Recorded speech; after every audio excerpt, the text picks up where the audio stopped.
Welcome students in today's lecture. Today we will move ahead with Introduction to Corporate Finance Part 5. And today's topic is capital structure. Now tell me, whenever you are going to start any business or to run any business, what is the most important thing? It is capital. कोई भी business अगर आपको start करना है या फिर वो business को आपको रन करना है तो कौन सी चीज़ की ज़रूरत होती है? कैपिटल की ज़रूरत होती है। और ये कैपिटल एक कंपनी कहाँ से रेज़ कर सकती है? So it can raise the capital from different sources. या तो वो ओन्ड कैपिटल से अपना पैसा रेज़ कर सकती है या फिर बोरोड कैपिटल से अपना पैसा रेज़ कर सकती है।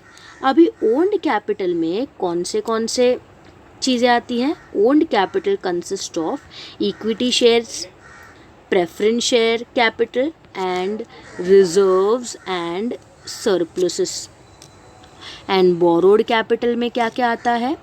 Debentures and term loans. The owned capital consists of equity share capital, preference share capital and reserves and surplus. And on the other hand, borrowed sources are debentures and term loans. सो एक company को जो पैसे की ज़रूरत होती है, capital की ज़रूरत होती है, या तो वो इक्विटी शेयर्स इशू करके अपना पैसा रेज़ कर सकते हैं या फिर प्रेफरेंस शेयर्स इशू करके अपना पैसा रेज़ कर सकते हैं या फिर रिजर्व्स एंड सरप्लसेस से अपना पैसा रेज़ कर सकते हैं ना। What are reserves and surplus? यानी जब भी कंपनी कोई इनकम अर्न करती है तो उस इनकम का कुछ हिस्सा वो अपने पास सेव करके रखती हैं, रिजर्व करके रखती है, ताकि आगे जाके जब कंपनी को उस पैसे की ज़रूरत हो तब कंपनी उस पैसे को यूज़ कर पाए। उसके बाद या तो वो बोरोड सोर्सेस से पैसे रेज कर सकती है, यानी या तो वो डिबेंचर्स इशू कर सकती हैं या फिर टर्म लोन्स ले सकती हैं किसी बैंक से या किसी फाइनेंशियल इंस्टीट्यूशन से। A combination of different sources are used in capital structure. देखो ऐसा नहीं है कि एक कंपनी सिर्फ ओन्ड सोर्सेस यानी ओन्ड कैपिटल से ही पैसा रेज कर सकती है या फिर बोरोड कैपिटल से ही पैसा रेज कर सकती है, ऐसा नहीं है। समझो कंपनी को 50 लाख रुपए की ज़रूरत है, या तो company equity share, preference shares और रिजर्व्स एंड सरप्लस ये तीनों में से मिला के 50 लाख रुपए रेज कर सकती है, या फिर कंपनी ऐसा कर सकती है 10 लाख रुपए के इक्विटी शेयर्स इशू कर दिए, 20 लाख के डिबेंचर्स इशू कर लिए, हो गए 30 लाख, और बचे हुए 20 लाख टर्म लोन्स ले लिए। यानी वो ओन्ड एंड बोरोड कैपिटल दोनों को कंबाइन करके भी कैपिटल को रेज कर सकती है। Now let's move ahead with the meaning of capital structure. So capital structure means the mix-up of various sources of funds in desired proportion. Capital structure का मतलब क्या है? यानी जो अलग अलग sources of funds हैं, जैसे owned capital है, borrowed capital है, कंपनी अपने हिसाब से वो दोनों को एक proportion के हिसाब से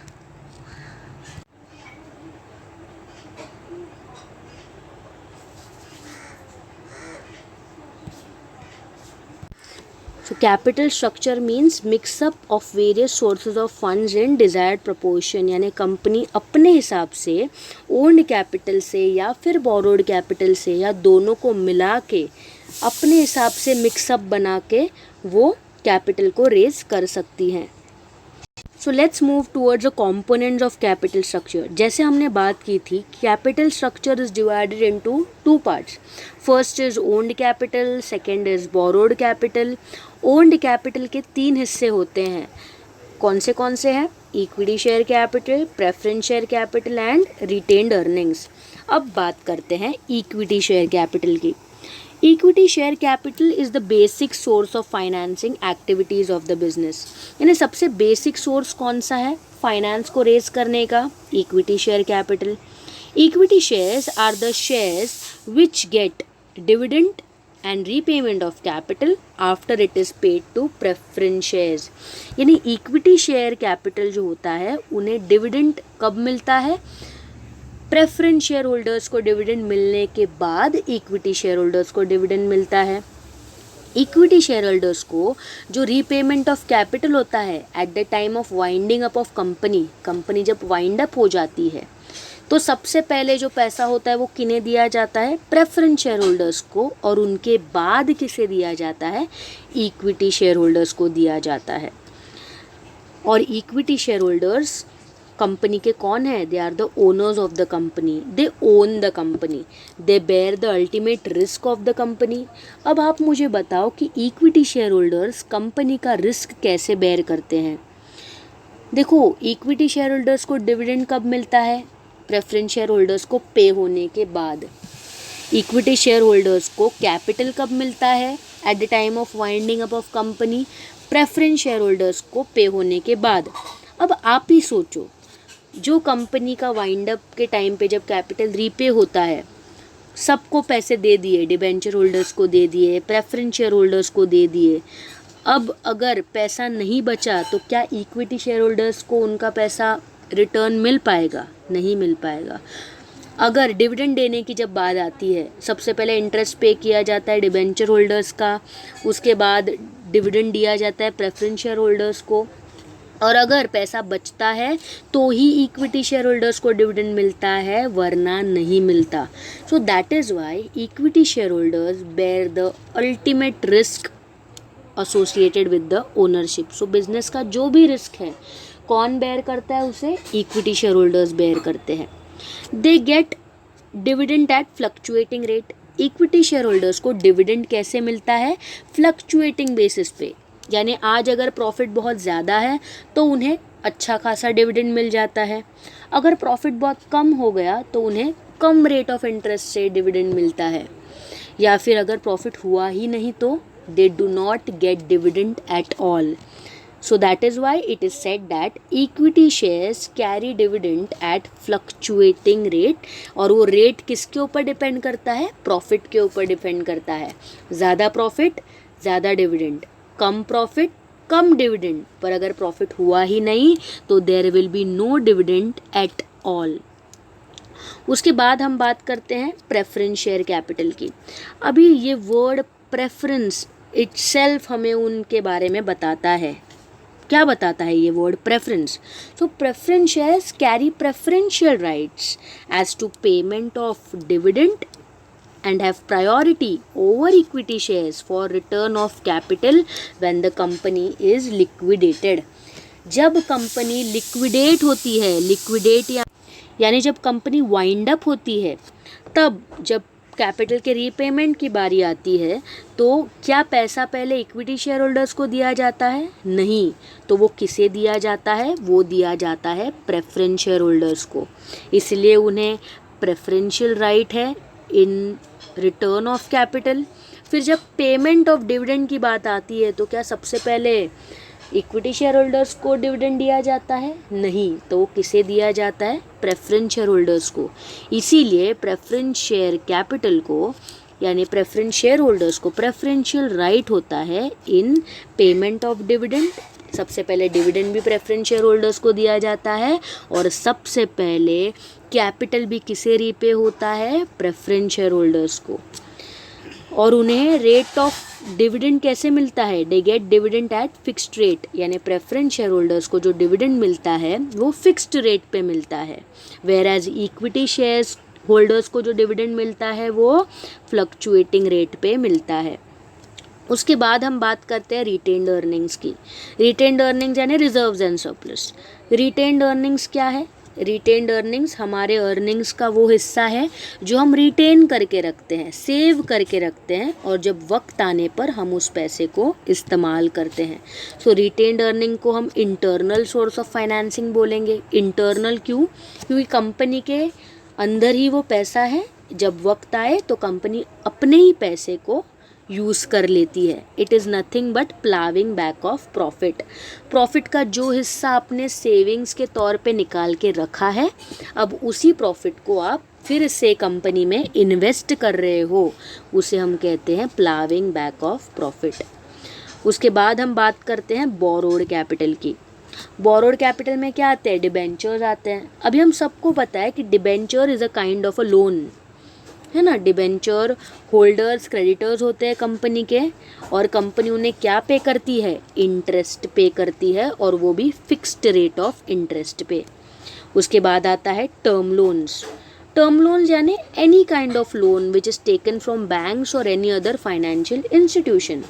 अगर कंपनी किसी बैंक से या किसी फाइनेंशियल इंस्टीट्यूशन से लोन लेती है तो उन्हें term loans, loan normal loan, and it is given at a fixed rate of interest. हमें सबको पता है कि लोन एक फिक्स्ड रेट ऑफ इंटरेस्ट पे दिए जाते हैं by banks and financial institutions.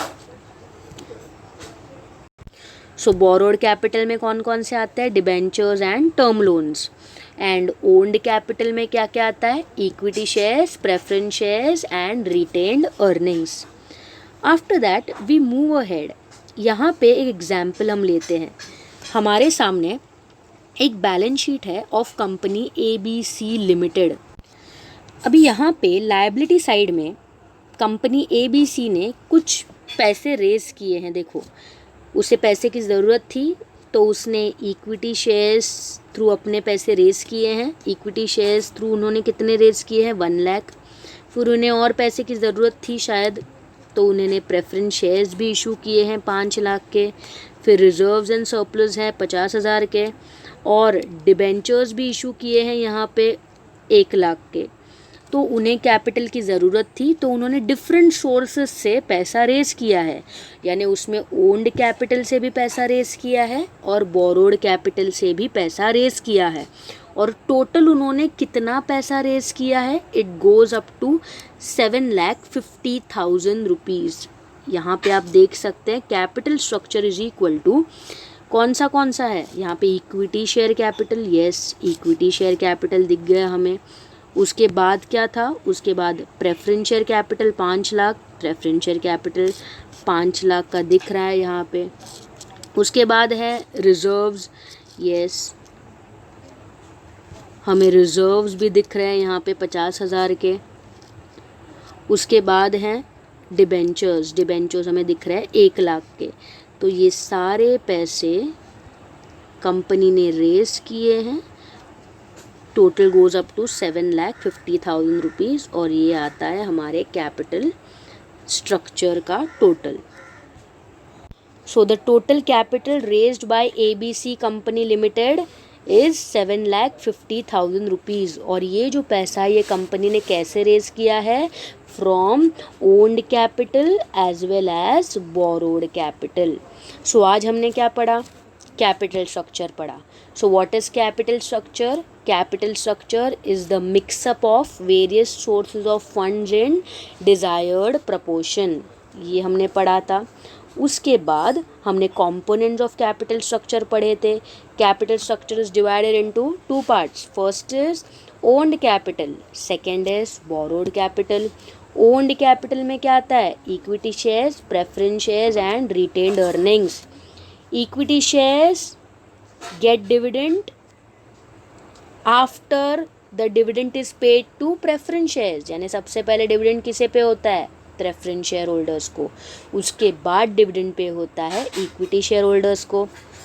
जब रीपेमेंट ऑफ कैपिटल की बारी आती है तो सबसे पहले रीपेमेंट ऑफ कैपिटल किसे होता है, प्रेफरेंस शेयर होल्डर्स को। फिर जाके पैसे किसे मिलते हैं, इक्विटी शेयर होल्डर्स को।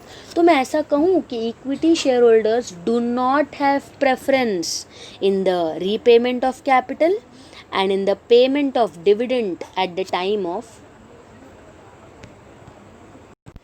Dividend payment. And equity share holders को डिविडेंड कैसे मिलता है, at fluctuating rate and it depends on the profit of the company. उसके बाद हमने बात की थी प्रेफरेंस शेयर कैपिटल की। प्रेफरेंस शेयर होल्डर्स जो होते हैं उन्हें प्रेफरेंशियल राइट मिलता है इन the payment of dividend and they have priority over equity share holders. यानी जब डिविडेंड पे करने की बात आती है सबसे पहले डिविडेंड किसे दिया जाता है, प्रेफरेंस शेयर होल्डर्स को। जब कैपिटल रीपेमेंट की बारी आती है सबसे पहले कैपिटल किसे दिया जाता है, क्या वो इक्विटी शेयर होल्डर्स को दिया जाता है, नहीं, तो वो किसे दिया जाता है, प्रेफरेंस शेयर होल्डर्स को। और प्रेफरेंस शेयर्स को डिविडेंड कैसे मिलता है, फिक्स्ड रेट पे मिलता है। उसके बाद retained earnings, it is a internal source of financing, it is also known as ploughing back of profit. उसके बाद बोरोड कैपिटल में क्या पढ़ा था हमने, डिबेंचर्स और टर्म लोन्स। डिबेंचर्स यानी it is a kind of loan जो कंपनी रेज कर सकती है, और डिबेंचर होल्डर्स को रिटर्न ऑन इन्वेस्टमेंट क्या मिलता है, इंटरेस्ट मिलता है, वो भी फिक्स्ड रेट ऑफ इंटरेस्ट पे। फिर बात की थी हमने टर्म लोन्स की, ऐसे लोन जो बैंक या किसी फाइनेंशियल इंस्टीट्यूशन से लिए जाते हैं और उसके लिए आपको फिक्स्ड रेट ऑफ इंटरेस्ट पे करना पड़ता है। और एक कंपनी ये दोनों सोर्सेस को, कौन से दो सोर्सेस, ओन्ड कैपिटल और बोरोड कैपिटल से पैसा अपना रेज कर सकती है, या फिर दोनों के कॉम्बिनेशन से पैसा रेज कर सकती है। That's all for today, thank you.